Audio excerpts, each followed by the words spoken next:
speaker and not gallery. And both of us, Adrian and myself, will be hopefully more smoothly sharing our screens and slides during the presentation today. I want to remind you that your view of what's happening on the screen is entirely up to you. It is modifiable by you. You can select a side-by-side mode. You can select if you want to see the screens a bit larger. It's completely up to you. So if you're not familiar, you can play around with that in the view options, which is on most devices on the upper right-hand area of your screen, or upper central area of your screen. And then just to let you know, we have a total runtime of 1 hour. We're going to have Adrian on here shortly for about 40 or 45 minutes for her presentation, and then we'll have a question and answer session, which will be submitted. The questions will be submitted from the chat by one of our participants here that Adrian will be introducing shortly. And then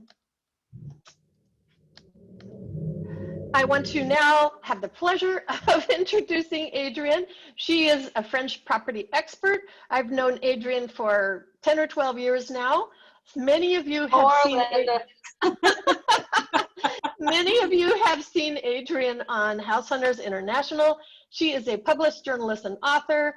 She has been much to the envy of all of us. She's been living in Paris for over 25 years, and she is a licensed real estate agent. So thank you so much, and take it away, Adrian. Linda, thank you so much. So what I'm going to do now, I think, is share my screen. Okay. Everybody can see it? It's good. First of all, I'd really like to thank Linda Witt, who, as she said, I've known her for many, many years. It's really my pleasure to be doing this for the Alliance Française, which has been dear to my heart. I've worked with many of them across the country, and I feel very strongly about learning French. So this is, very exciting for me, and I welcome everyone to be here. What I'm going to talk about today is how to escape to France. And basically, it's probably a lot easier than you think. Oh. Okay, technical difficulty. There we go. So let me just give you a brief idea on who we are. We are primarily property consultants, and I like to think of us as French property the American way. And that's not just for US Americans, that's for all North Americans, but we also work with Anglophones, Canadians, Australians, New Zealanders, some British, and anyone who really speaks English, but we're focused on the North American market. We are a licensed real estate agency in France, and we provide quite a lot of services. We do property consultation, that's our primary role. We search for property. We manage sales and listings. We can help someone make a purchase or make a sale, which is a little bit different than actually holding the listing. We do property appraisals. We set up financing using a mortgage broker.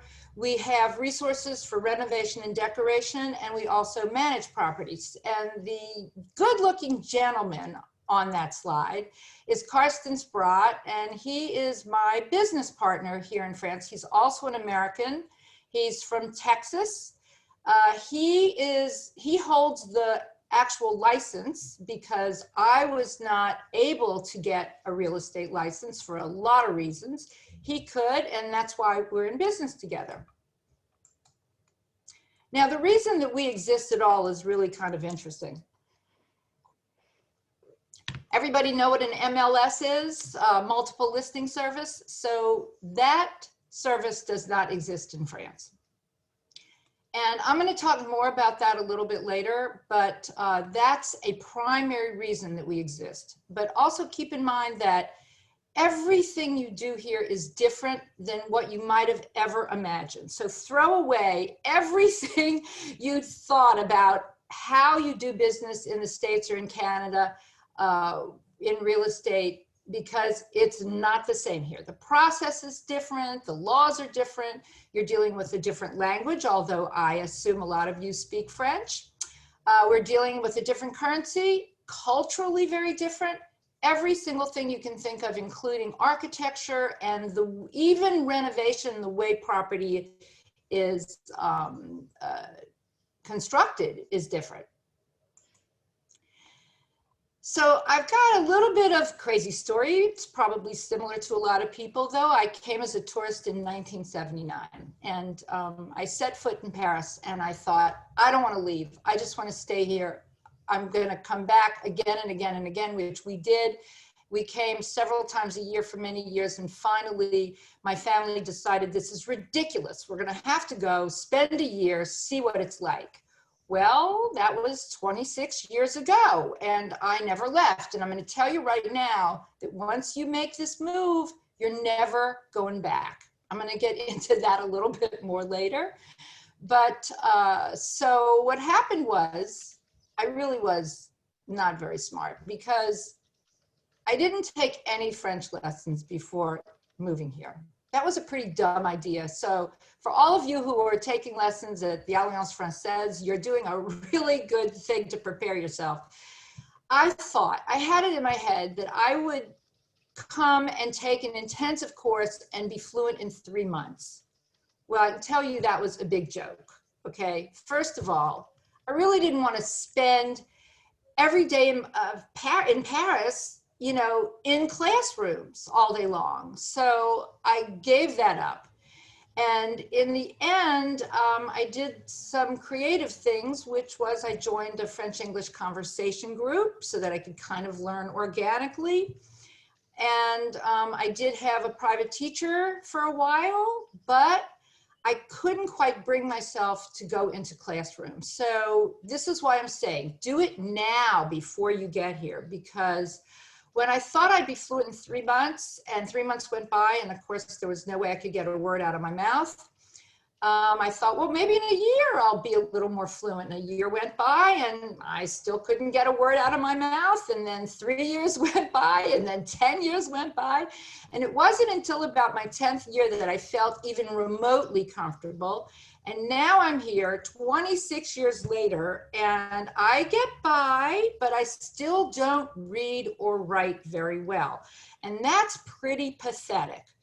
Now, if I were living in a French world, working, maybe that would go faster. Clearly, I do everything in English, so it's not as important for me as it might be for other people. But you really can't integrate as well unless you speak French. Fortunately, I'm at the point where I can at least joke around and the waiters all get me, and I can actually have rather intelligent conversations, but it certainly isn't perfect. If some of you might recognize the building in the right corner, Linda, I think you should recognize that building, right?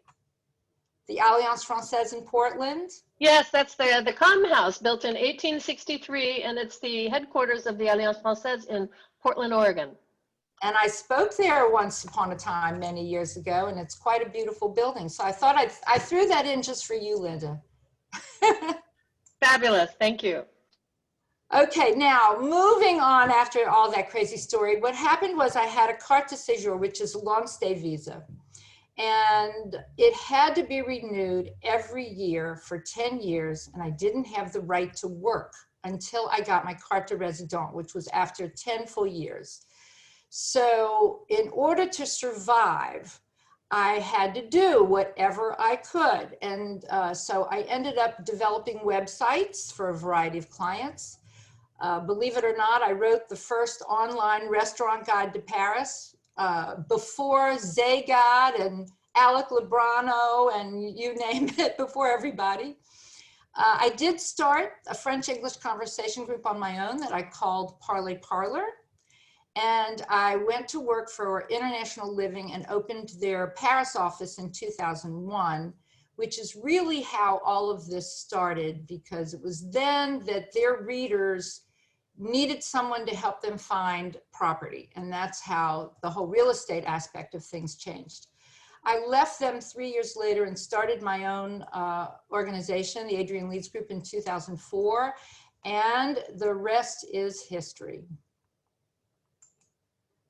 So as I said, if you move to France, you're not going back.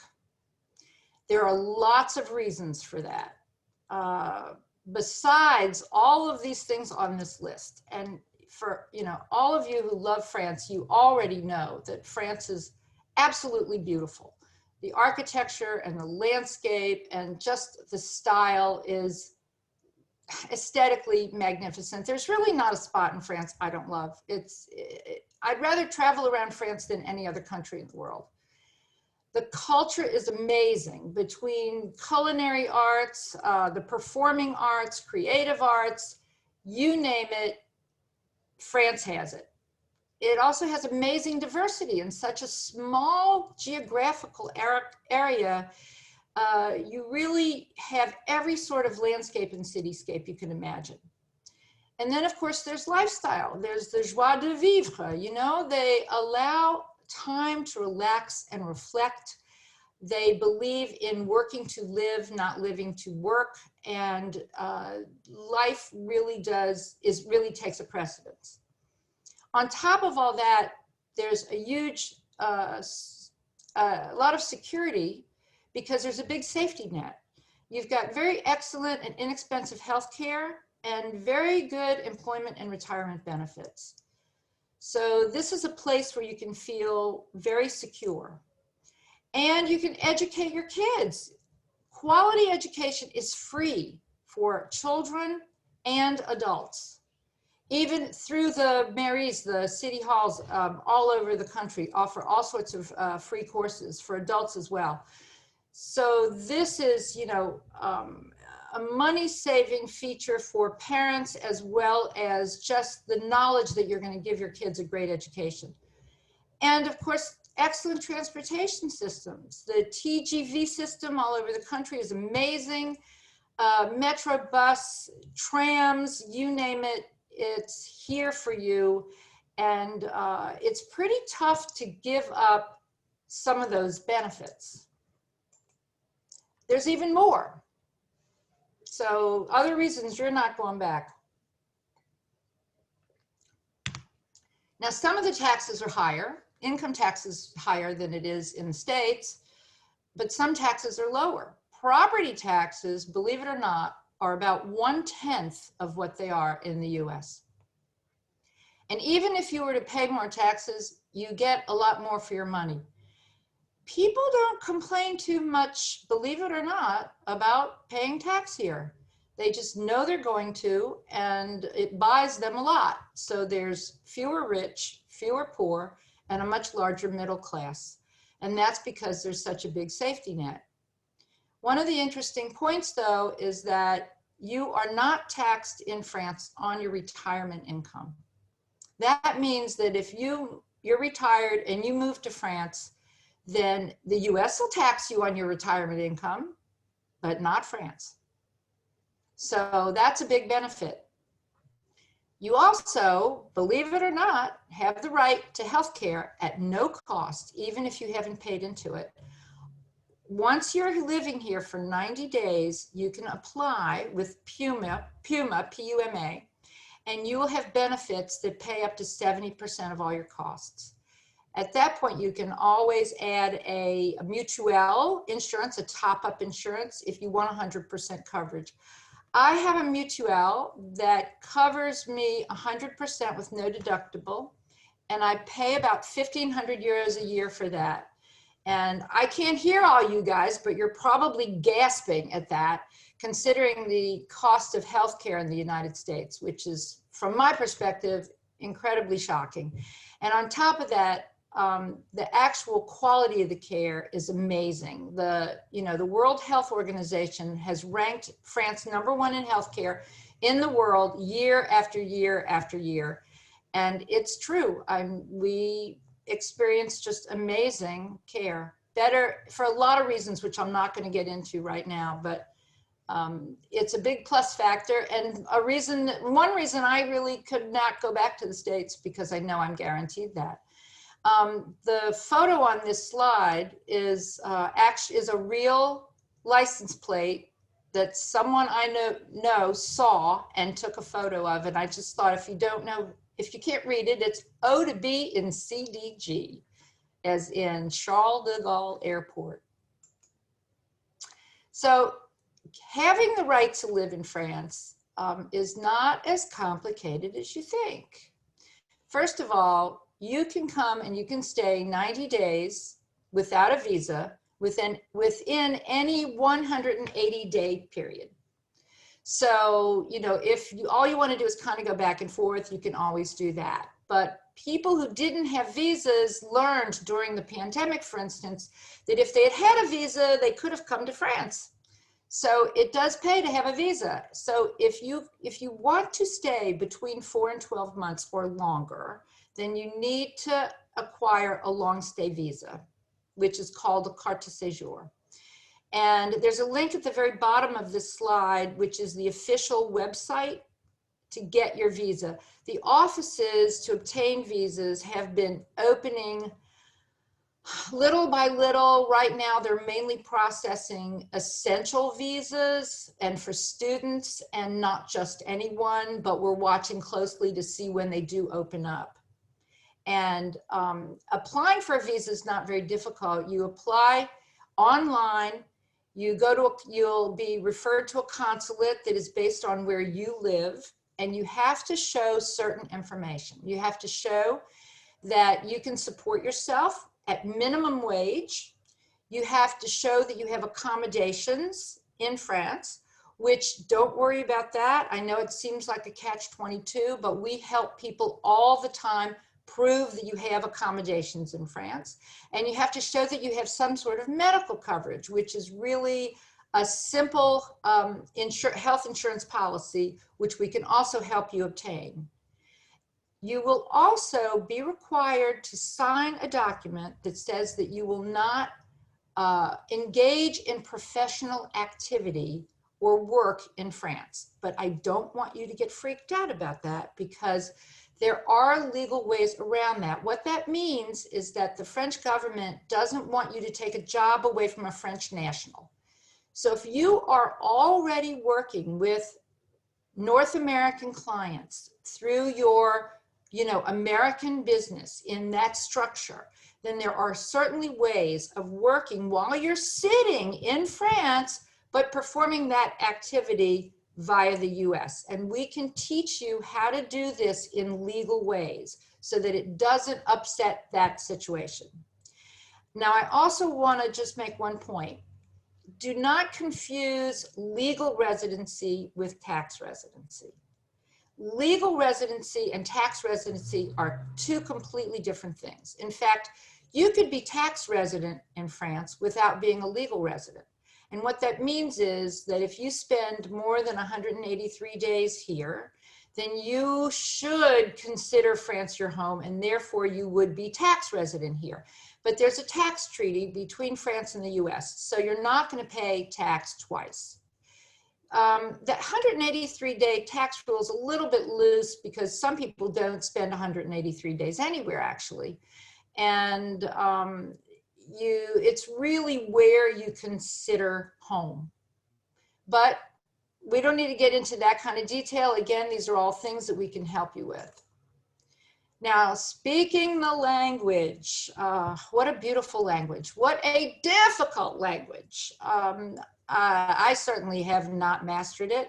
And my accent is so bad that I often just get laughed at. I mean, they just kind of think it's cute, and then they say, "Oh, mais madame, c'est charmant." And I go, "Okay, right, but what can I do? I'm probably never going to get rid of this awful accent." The good news is that there's no language requirement to obtain a long stay visa.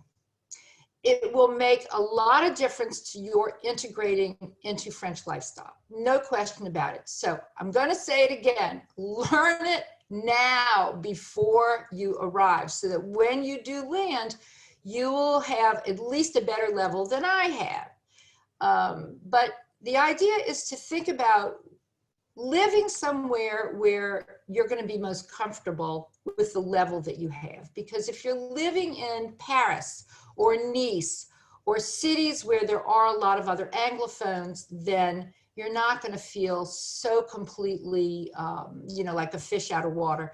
But if you move to the countryside and no one around you speaks English, it's going to be a little bit more difficult. The joke here is that the best way, la meilleure façon d'apprendre une langue étrangère est sur l'oreiller, meaning the best way to learn a language is on the pillow. So I guess the best thing to do is to come and find a lover, a mate, something like that, and then you're sure to learn French really quickly. No offense to the Alliance Française.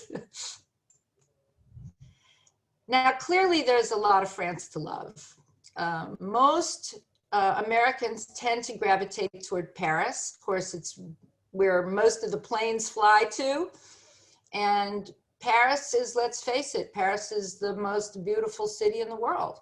But it's also the most expensive place to live in the country. And it's mostly expensive because of real estate. Everything else is pretty much the same. Some things like dining out might be a little bit more than the rest of the country, but mostly it's housing. And it's definitely an urban lifestyle. There's no question about that. Nice and the Riviera is the second most desirable spot for North Americans.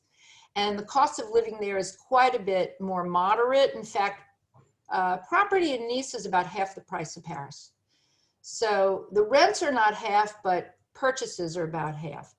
And on the Côte d'Azur, you have a kind of a mix of urban and suburban, because you can be both in Nice, in the heart of Nice, and be very much in the city, or you can be in one of the neighboring enclaves. And it's the photo on the upper right corner. I don't know if you guys recognize that. What you're looking at is Cap Ferrat, and in the foreground is Villefranche-sur-Mer, and that's one of the most beautiful spots. I call that the $1 million view. It's just a beautiful spot on the Riviera. Provence, which is on the lower right, Provence is also highly desirable by the American community. And it has a very moderate cost of living as well. Property there is not really very expensive, more expensive than other rural areas of France, but not very expensive. 300,000 to 500,000 euros can buy you a really nice village house or villa. And it's really beautiful, but it's very rural. And then, of course, on the left is Strasbourg, and there's lots of fabulous cities: Bordeaux, Strasbourg, Lyon, Marseille, lots and lots of other cities around France that you might find interesting and are much less expensive. And of course, there's certainly lots of gorgeous countryside. The problem is making the decision. Where do you want to live in France? Since there's so much to love, and we get this question all the time, you know, like, where do I start? So I have a very strongly held opinion that I think that what's really important is a thriving American community. And I say that because if you land in the middle of an American community, you will immediately make friends, and you will have people you can commiserate with, because you're going to go through a lot of cultural clash. And if there's nobody to talk to, you're going to feel very, very lonely. So I think an American community is important. The other thing I think is really important is transportation, access. Access to an international airport, which would be Paris and Nice and Marseille and a couple of others, but to be able to actually travel all over Europe or all over the world at the drop of a hat, I think makes life fabulous. If you've got a good TGV hub, that is the train à grande vitesse, that's the high-speed train, then you can go all over. You can go to, you know, from Paris to London is 2 hours, 15 minutes, to Amsterdam, to Brussels, to I mean, everywhere on the TGV, it makes traveling really pleasant, very inexpensive. And when you've got a spot with good local transportation, then you don't need a car. Now, not needing a car is a big deal because getting a French driving license takes an act of God as well as a lot of money and a lot of perseverance. And once you move here, you're supposed to apply for it within the first year. And it's not easy to obtain. If you want to read a great book about it, it's called French License by Joe Start, and it's absolutely hilarious what he went through to get his French driving license. I will tell you, though, that I have not owned a car in 26 years, and that is like getting rid of a ball and chain. In the States, without a car, you have no freedom. In France, if you're living in any kind of a metropolitan area at all, you don't need a car. And not having to deal with a car is not only going to save you about $10,000 a year, because that's what it costs, but a whole lot of heartache and aggravation and time and expense. And imagine that you can go from point A to B to C to D and keep going without having to go back to point A to pick up your car. It's a freedom you probably never knew you could have.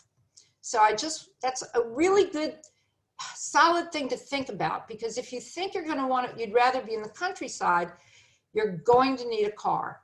And so that's a big decision to make. Cost of living, of course, is really important, what your budget is. And for some people, you really need access to good healthcare and hospitals. That means being in more urban areas where you're going to have access to doctors as well as hospitals. Another question to consider is whether you're looking for business opportunities or cultural activities or both, and what place in France is going to satisfy that for you. Language is also something else to consider. If you're fluent in French, then you can be anywhere. But if you're not fluent in French, maybe you need to be somewhere where there is activity in English and cultural things to do in English. You might feel more comfortable that way. So the question is it urban or is it rural? Is it an apartment or a village house or a house in the countryside? And sometimes these are not really very easy questions to answer, but it's something that we do regularly with our clients, and that's where we start. Where do you really want to be? About 10 years ago, I purchased an apartment in Nice. I had no idea whether I was going to like Nice or not. I've grown to love Nice, and having the two cities has been the most ideal situation because it's the best of both worlds. Would I move to the countryside? Probably never, because I would be missing out on all the activities that the cities afford me, as well as the fact that I don't want to have to own a car and drive anymore. So it's a reason you probably will never find me in the countryside, but I do love to visit it. So now, do you rent or do you buy? That's another big question we get. If you rent, you have a lot of flexibility, but of course you're paying someone else's mortgage and you can't really make it your own. Very often though, people want to rent for a while before they decide to buy and to decide where to buy. So it gives you that kind of time. And of course, owning though property really gives you security and is considered a long-term investment. Where you invest in France is also key, because if you want to really make sure that your investment appreciates, then there are certain places you can pretty much guarantee that, and other places you can't. When you rent, leases are very specific. By French law, a furnished lease is 1 year with 30-day cancellation. So that's amazing. That benefits the renter. That means that you can sign a 1-year lease today, and tomorrow you can cancel it and move out in 30 days, believe it or not. If it's an unfurnished property, then it carries a 3-year lease and it has a 90-day cancellation, with the exception of Paris. In Paris, they allow a 30-day cancellation, and that's because Paris has a very serious housing shortage. Now, the landlords, okay, because the laws favor the tenant, the landlords basically have to create their own level of security, and they're going to require some sort of a security deposit, often a full year's rent in an escrow account. There's also renter's insurance, a couple of companies that do this, and I know this seems really strange, but believe it or not, this is where the renter takes out insurance to secure the landlord that he will not pay the rent, but it's at the renter's cost. And that's the only way the landlord will agree to take the renter on. Now, they do love salaried individuals with a CDI contract, which is an indefinite work contract. That means that they can't be fired and they have their jobs pretty much for life.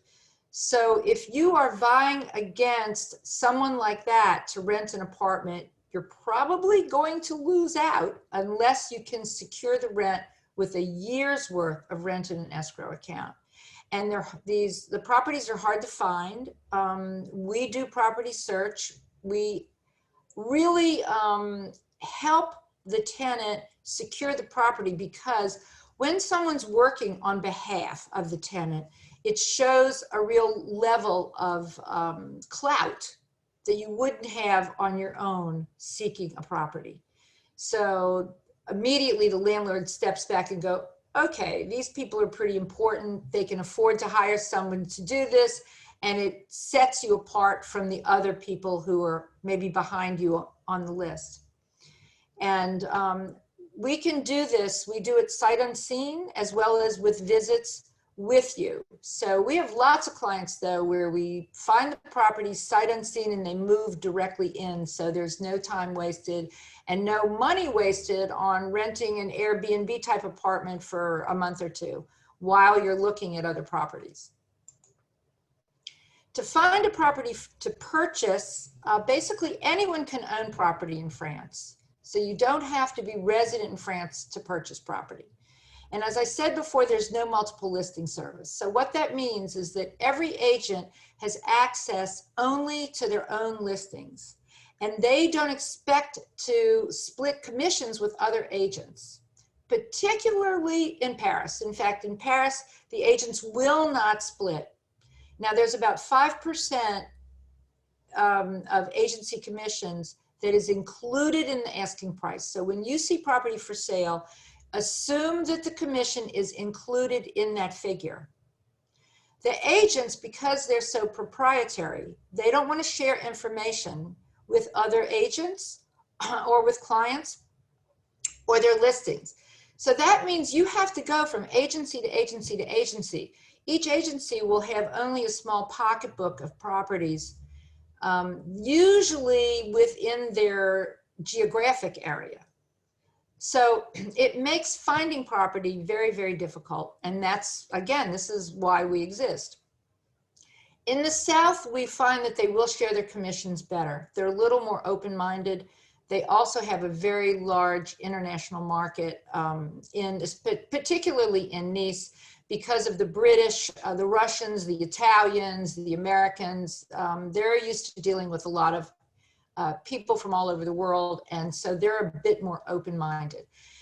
One problem, though, we find with this too is that the agents, because they only have their own pocketbook of properties to sell, will pretty much say just about anything to make a sale. So you can't really fully trust them to give you the whole picture. And this is our primary service, is finding property, and we do it just about anywhere in France. For financing for our clients, we do work with brokers who specialize in the North American buyer. And financing is possible to obtain if you are not much older than 60 years and younger, but it's not entirely impossible for older borrowers, but it requires some special handling. And the mortgage payment must not exceed more than 1/3 of your disposable income. The lenders, which are French, again, they prefer salaried individuals to self-employed. So if you're self-employed, you're going to have a little bit harder of a time getting a mortgage. Interest rates are under 2%. That is just insane. I mean, right now we're looking at about 1.5% for a mortgage. So it's free money. And I would encourage everyone to try getting a mortgage if possible, because at that kind of rate, it just doesn't make sense not to. There is a life insurance policy that is attached to the mortgage, which is mandatory. And so you do have to qualify for the life insurance, and that could be a bit of a snag. A lot of the reason, though, that there aren't a lot of lenders anymore is, unfortunately, thanks to FATCA, Foreign Account Tax Compliance Act, which was enacted as part of the HIRE Act in 2010. And basically, it places regulations on foreign financial institutions to report their US customers. And so the banks don't want to do business with Americans anymore. And there are fewer and fewer banks willing to lend to Americans, as well as open bank accounts, which is something else we help people do. Now, the process is long and complicated, highly administrative, bureaucratic. Remember that the bureaucracy is a French word. They invented all this paperwork and they still love it. So expect the process to take 3 to 5 months, believe it or not, from your initial visit to the signing of the deed. And sellers tend to allow about 5% negotiation room. So when you see the price of a property, you can negotiate up to that 5%, but not much more than that. These people are not hagglers. Interestingly, though, the seller is morally obligated to accept asking price. So if you offer asking price, it's pretty much yours. And these are the things that keep property priced correctly.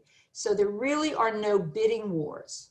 So it doesn't really get out of hand, and you can expect the price of property to be pretty much close to what it should be.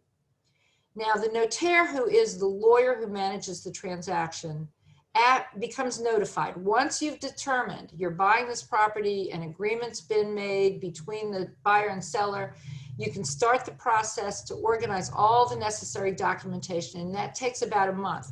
It can take much longer, depending on what's necessary. We have some files right now that are in excess of 1 year, believe it or not. So you have to just have a lot of patience.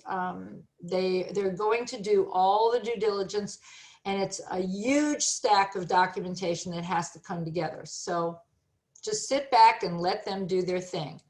What happens after that month is there's a pre-sale agreement is signed. It's either called a promesse or a compromis de vente. And there is no legal obligation for you to make this purchase until that document is signed. So we all try to race to that finish line, but it's not always easy to get to. And at that point, a 10% deposit is held in escrow by the notaire. After that is signed, there is still a 10-day cooling off period within which you could fully retract your purchase. Okay, so what this means is that you can make a commitment very early on. If you see a property you love, you can go ahead and commit to it very early on without worrying that you have to pay for that property right away. You've got a lot of time to reflect and think hard about that, whether you're able to make that purchase or not. And then there's a 2 to 3 month delay between the signing of the pre-sale agreement and the final deed, which is called the acte de vente, and when you actually get your keys. And that allows for the financing to take place. So the reason that we're here, and the reason we make a difference for you is because we represent your interests and nobody else's. We're going to search for the property on behalf of you. We're going to provide all the resources and all the professionals that you need, the people we trust, the people we've been doing business with for a long time. We're going to do all the due diligence on all those documents. The documents are diagnostics, the meeting notes from 3 years of the homeowner association. It goes on and on and on. We're going to look at everything in French legalese to make sure that you know everything you could possibly know about this property before you buy it. And you have no need for expensive translations.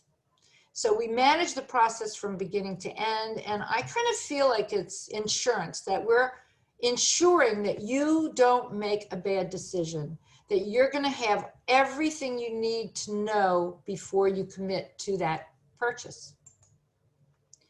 So we're more than property, though. We really are a community.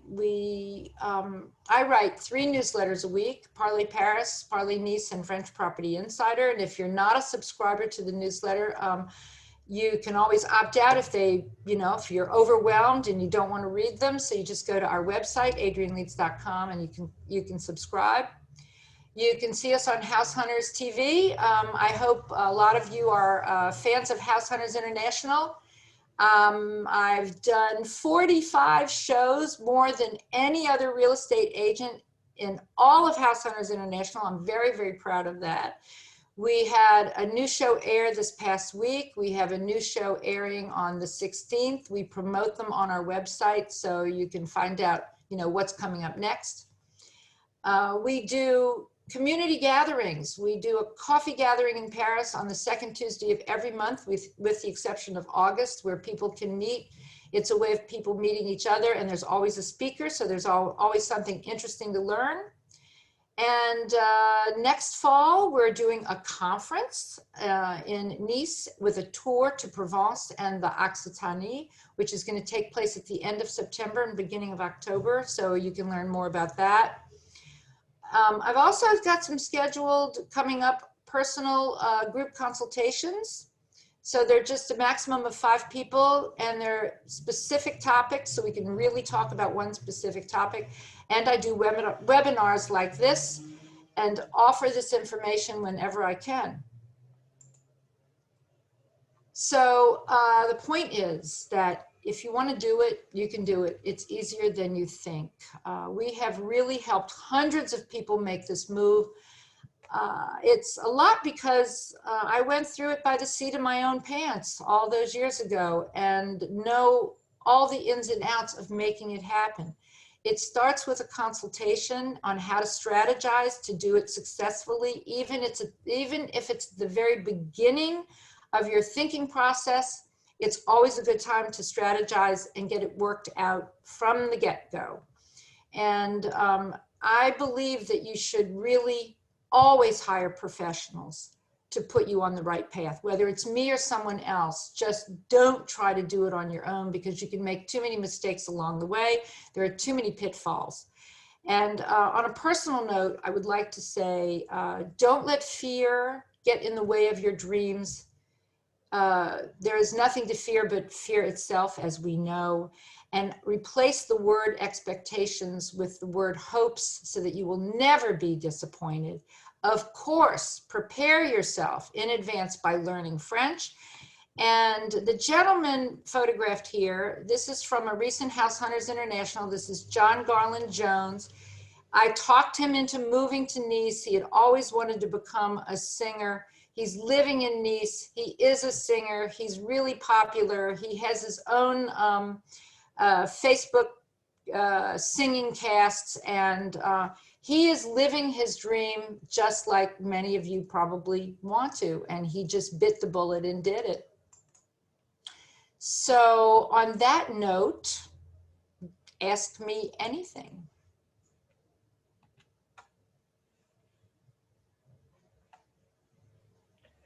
So Patty, do you want to go ahead and feed us some questions from the chat area? Yes, I've been furiously trying to make notes. Okay, and before we do that, let me introduce Patty Sadowskis. Hi, everybody. Wave your hand there, Patty. Okay, so Waving. Patty is my personal assistant, right arm, and I don't know what I'd do without her. She came Aw. to me by sheer luck over 5 years ago. She moved to France on a whim. She had no idea if she was going to be able to survive, didn't have a job, contacted me a couple of weeks before. I advertised for a personal assistant. She said all the right things. I met her the day after she arrived and hired her that day. And she's been taking care of me ever since. So take it away, Patty. And Adrian's been taking care of me too. Oh my gosh, we have so many questions, and I was trying to group things together, and it's hard to keep up with everybody. There were several questions. Hang on. Here's one question. If you live in France, can you still collect your U.S. Social Security? Absolutely, yes. Not only that, but you can ask the U.S. government to send it directly to your French bank account, and that's the best rate of exchange you're going to get because they don't charge any commissions or fees. Yep. Yep, And yep. Okay, what's next? Next up is, let's see, Matthew had a question about how property should be titled. So in case somebody gets hit by a bus and dies, is that something you want to talk about, or is that okay, let me just say this. There are lots of ways to structure the title, including using what's called an SCI, or a Société Civile Immobilière, which is a French property company. But how to structure it for inheritance purposes, which is the main reason to structure it correctly, because inheritance taxes in France are very high. That is something that we discuss at length, and if we need to bring in the notaire or the lawyers to assist you in making that decision, we do. So it's not anything you need to worry about right now. Okay. Now I'm looking at the chat and I see a question that I do have to bring up from Becky Friedman. Did Patty speak French before arriving in France? Patty did not speak French and doesn't now. My French is terrible. Oh, it's terrible. I'm embarrassed. Thank you, Becky. She can order a glass of wine, however. I can, yes. I can get by, but I don't recommend it. Okay, we had a couple of other questions come in about, does being a property owner give you any rights to become a resident? Nope. I wish that were true, but no, one has nothing to do with the other. And that leads me to answer a really good question. And that is, everything is highly compartmentalized. So the FISC, which is the equivalent to the IRS, the tax office, has nothing to do with immigration. And immigration has nothing to do with property purchasing. And so you really just have to compartmentalize everything and not worry. You have to keep it that way, because one of the things I teach people how to do is to live on what I call the petit chemin, the little pathways between the government agencies, because you can actually live there successfully. Right. Yeah. Okay, medical insurance questions. Are there any, oh, yeah. Any limitations for pre-existing conditions? No. Well, certainly not with the French healthcare system. Right. The French healthcare system is obligated to cover everyone, period. You know, I don't understand why Americans don't want healthcare. I can't get this through my head, because we can choose our doctors, okay?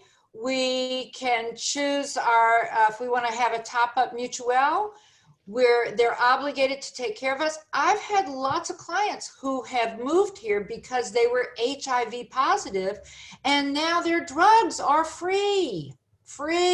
It's amazing.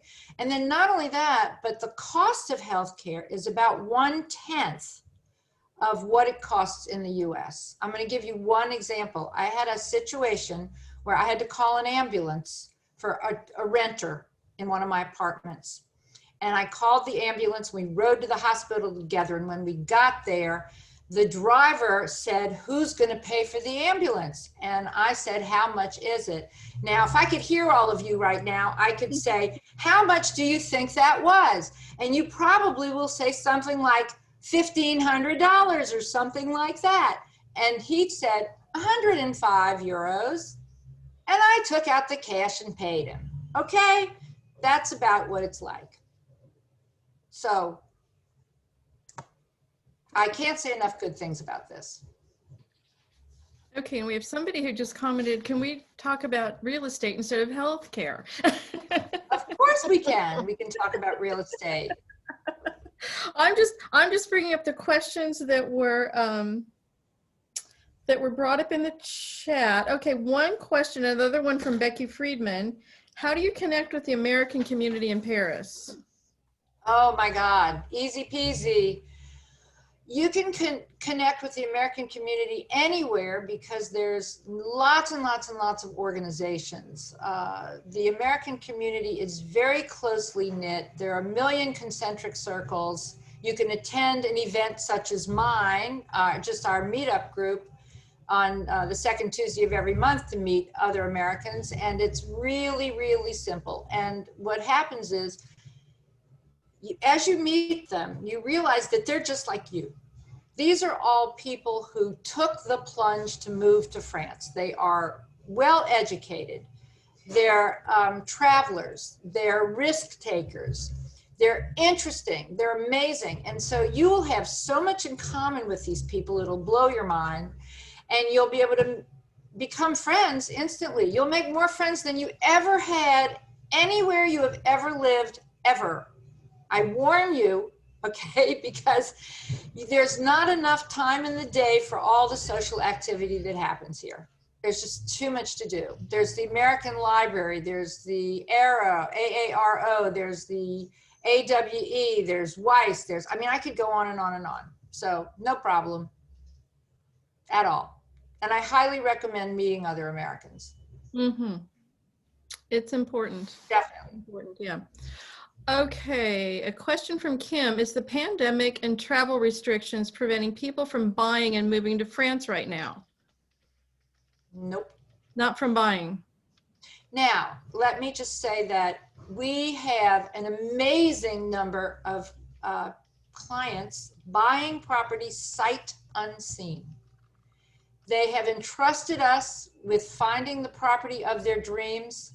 We are doing everything for them long distance. They can't get here, but they're buying anyway. Or they're renting. We've got rental clients as well who are willing to just move right in. But if you can get here, that's all it takes. That's all it takes. It's pretty amazing. I mean, it's a new thing for us, because it used to be highly unusual that people would entrust us with spending hundreds of thousands of euros on their behalf.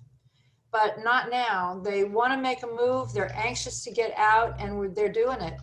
But you can trust us to find good property, because we're never going to let you buy a bad piece of property. It's just not going to happen.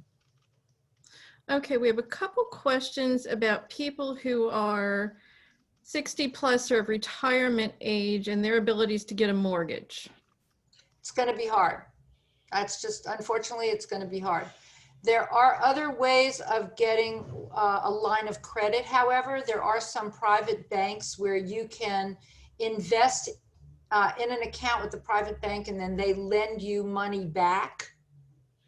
So there are ways around it. And we also work with a financial advisor named Brian Dunhill of Dunhill Financial. And he's really brilliant at figuring out ways of making that happen. True. So we'll work with you to see, you know, to just figure something out. Right. Okay, what can I buy in Nice for $300,000? Well, everything's in euros, not dollars, number one. And unfortunately, we're dealing with the rate of exchange, which right now is about what, 118, Patty? Something like Yeah, that? about 118. 300,000 euros in Nice buys you a really nice, wonderful one-bedroom apartment. Where 300,000 euros in Paris buys you a tiny little studio. Right, right. Mhm. Okay, do you have to be present in France to get a bank account? Yes and no.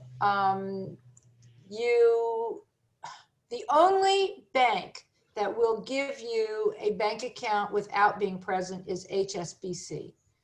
There's an online, you can literally go online and apply for it. It isn't easy, but it's possible. We've had several clients who have been able to do that.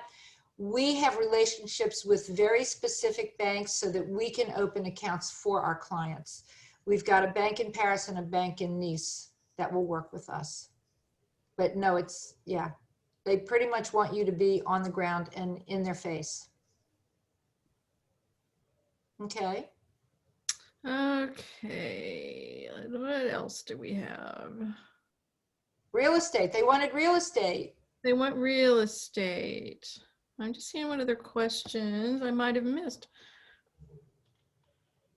Patty, there was one on if there's any particular regions or cities in France that are better real estate values right now compared to others. Ah, good That's question. good. Thank you, Linda. Good question.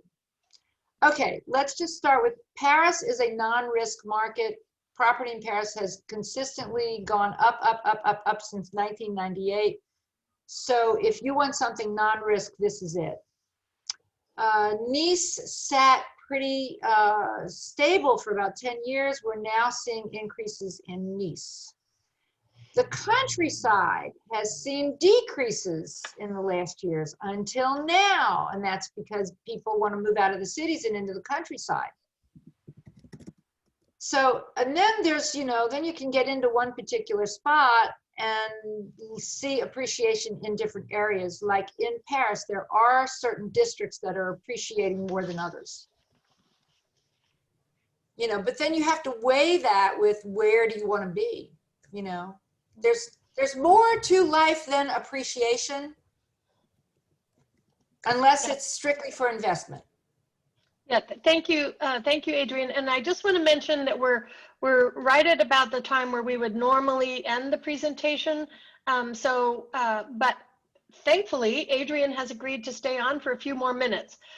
Those of you that do need to leave, thank you for coming. We hope you'll visit afusa.org to find out about other upcoming events. And the rest of you that are staying with us will probably hang on here for another 10 minutes for questions. Thanks, everybody. Fine. It's perfectly fine with me if everybody wants to stay on. Okay. Next question, Patty. Okay, so we want to talk about property or visas, because there was a question about when you came to France, and on a visitor visa for the first 10 years. Were you on a visitor visa for the first 10 years? Yes, I had to renew the visitor visa for the first 10 years, and every year I begged for my carte de résident, and they wouldn't give it to me. But things have changed. Things have changed. I had to go through it. Now, I did see one of the chat things come through asking about a viager. Does everybody know what a viager is? A viager is a life annuity property. It's an interesting concept in France because as an owner and let's say you're elderly, you can sell your property in a way that you've sold it and you get a monthly income from the buyer, but you continue to live in it until your death. For the buyer, they're buying a property at a bargain and they're betting on your death. So it's an interesting concept. It actually works well for both parties. It can, well, It can work well for both parties. It can work really badly for the buyer, however. If you all know the story about Jeanne Calment, who sold her property when she was in her 90s to her notaire. She died at 122. She was the oldest living human in the world. Her notaire, this was in Arles. She outlived him and his entire family. They paid her 3 times what the property was worth over the course of all those years. But what makes this even more interesting is now there's a big question as to whether Jeanne was really Jeanne or if Jeanne was really her daughter who was pretending to be Jeanne. And that's a whole nother can of worms that I won't get into. But a viager can be an interesting proposition more for the seller than the buyer. Now, all that being said, I once owned a viager. It didn't happen in the normal way. It's a long story. I've written 10 chapters about it. It will eventually become a book. And I ended up buying the rights of usage from the viager, the man who held the rights of usage, so that I could then take it over. But yeah, the viager that's a webinar all in itself. There are some great movies about it, though. There's My Old Lady, I think, with Kevin Kline and Maggie Smith and Kristen Scott Thomas. That takes place in Paris. It's a great story. I highly recommend you guys watch it. My Old Lady. It's very good. It's very good.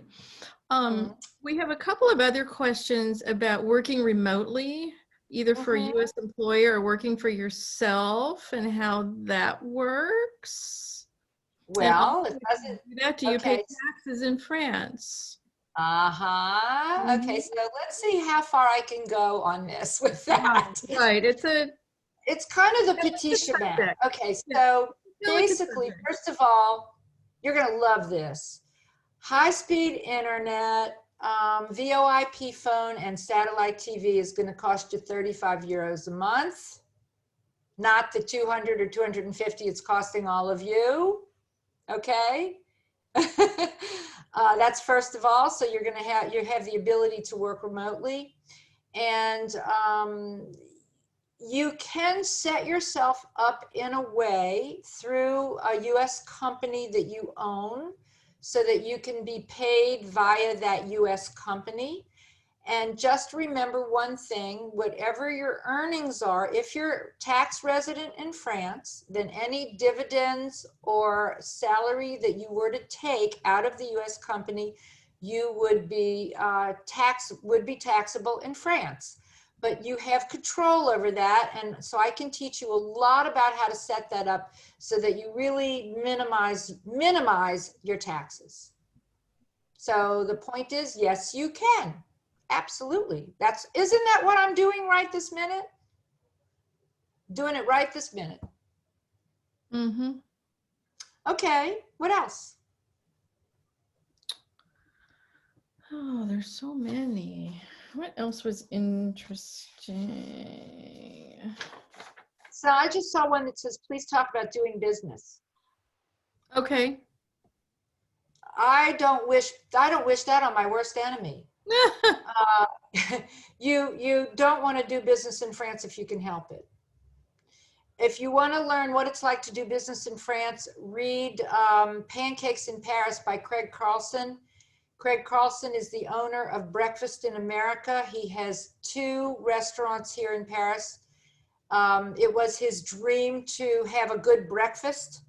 And so he opened these restaurants, and they are the love of his life and they are the nightmare of his life all at the same time because of the French employment laws and other administrative situations. So I hope you've got a good, strong gut for doing business in France, is all I have to say. It is not designed or set up to be really profitable.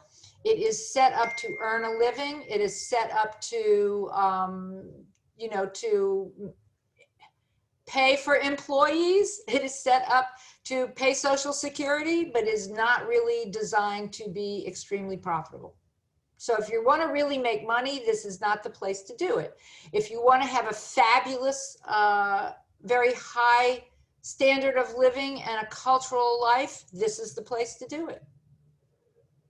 So it's called, you know, life comes before money. This is a place where you work to live, not live to work. And I can't say enough wonderful things about that. I'm so thankful that I came here 26 years ago and couldn't leave, because quite honestly, I don't envy any of you guys in the States right now. No offense, but I don't want to be there. Okay, if your French home is your second is a second home, primary residence in the U.S., could you use your U.S. driver's license? Oh, there are some states where there's a reciprocal license. So you have to turn in your US license for a French license. And I think there are 13 states. 12 or 13. 12 or 13 states. You're just coming for a few months, you can use your US license. That's not a problem. Oh, right, exactly. That's what this question was. Yeah, if you're second home and you're... Well, I could, you know, I'll even admit to cheating, because basically, if I rent a car for a few days, I can rent the car with my US license, and then I pray like hell that I'm not going to have any kind of serious accident, and I take the risk. It's just me taking the risk. Yep.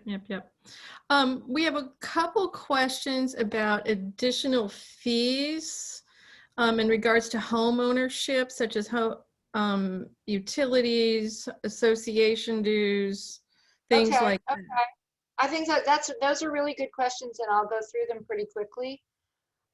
First of all, you have two taxes annually. You have taxe d'habitation and taxe foncière.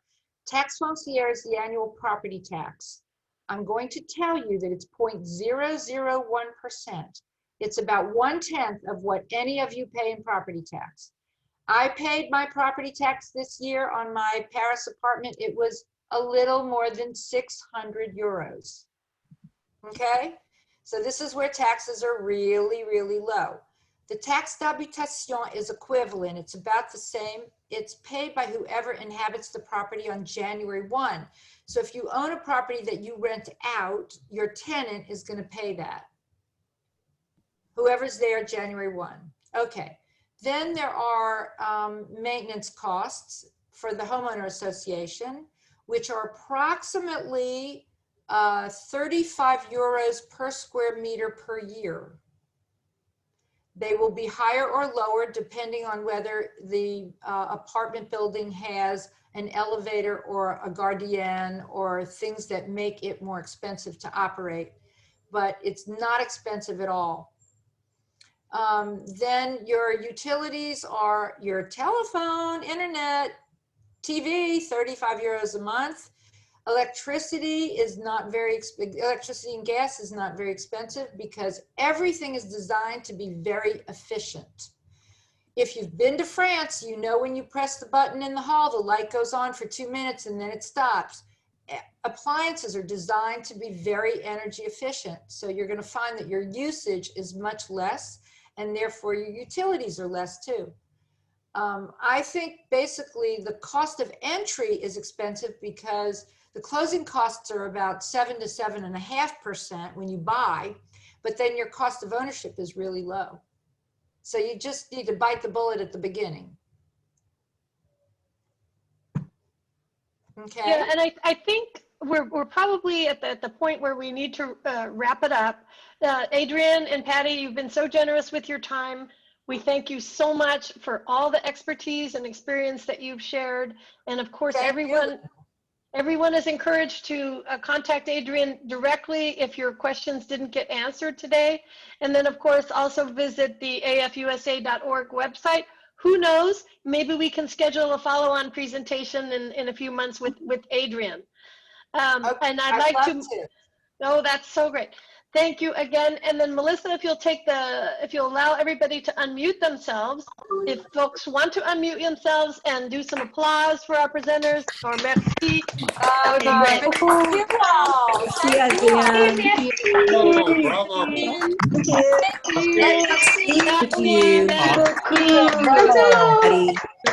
Thank you, Adrian. Yep. See you, Adrian. See you soon.